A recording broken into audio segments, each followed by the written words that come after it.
Hello, my lovely friends. Okay, I really hope you can hear me because I'm kind of competing. Look at that. In fact, let me just turn so that while I'm giving you a little mini lesson today, you can also see the waterfall and hear this. I got here last night on my retreat and was so excited. I lay down in bed and just realized how wonderful it is to just be on my own in this beautiful place. And so this morning, after a cup of coffee, a cup of lemon, honey water, a cup of turmeric and ginger tea, I walked down here and I want to talk to you about rhythm. And I want to talk to you about the rhythm of cortisol and our sleep cycle and our wake cycle. And this being our rhythm month, and realizing for me how deeply I need kind of replenishing, peaceful nourishment, and probably how tired my adrenals are. It's been a busy last few months being on my own with the kiddos while Ed was in Canada. And so now is this time of recharging. And rhythm is all important to recharging at a really fundamental hormonal level. Our bodies need rhythm. And so my little invitation to you this week is to see what your rhythms are that really serve you. And the rhythms include setting yourself a rhythm to go to bed at a good hour.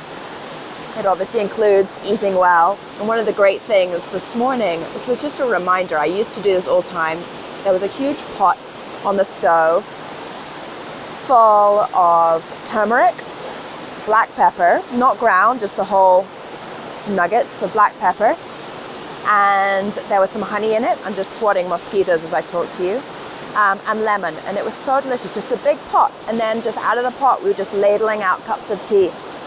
So nourishing things like that, nourishing rhythms. What are the nourishing rhythms that support you? And then I'm going to tell you briefly, kind of like a little mini hormone anatomy lesson about cortisol. And cortisol is our stress hormone. It's the hormone that we call it our stress hormone. Of course, it's a little more scientific than that, but it basically in the morning it should be really high. We should have lots of cortisol in our system, and when it's high we have energy in the morning, and then slowly through the day the cortisol, it's kind of like a wave where it's high in the morning and then slowly it tapers off, and in the evening as the cortisol tapers off, melatonin rises and enables us to get to sleep. But we really have funky schedules, funky rhythms, and so cortisol gets depleted, and sometimes that can affect the places in the brain where the cortisol receptors are. Sometimes it's about the production of cortisol, not enough, sometimes too much.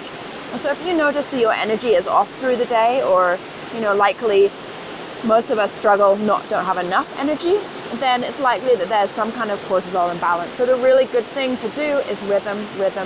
What is your rhythm and what are your nourishing rhythms?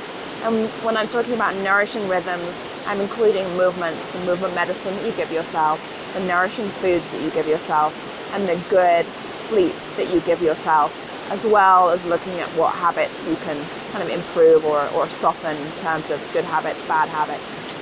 So here I am on retreat, and I'm going to send you, my next one is going to be a soothing movement medicine rhythm exercise for you. So watch out for that, okay? Oh, my love, thanks for watching.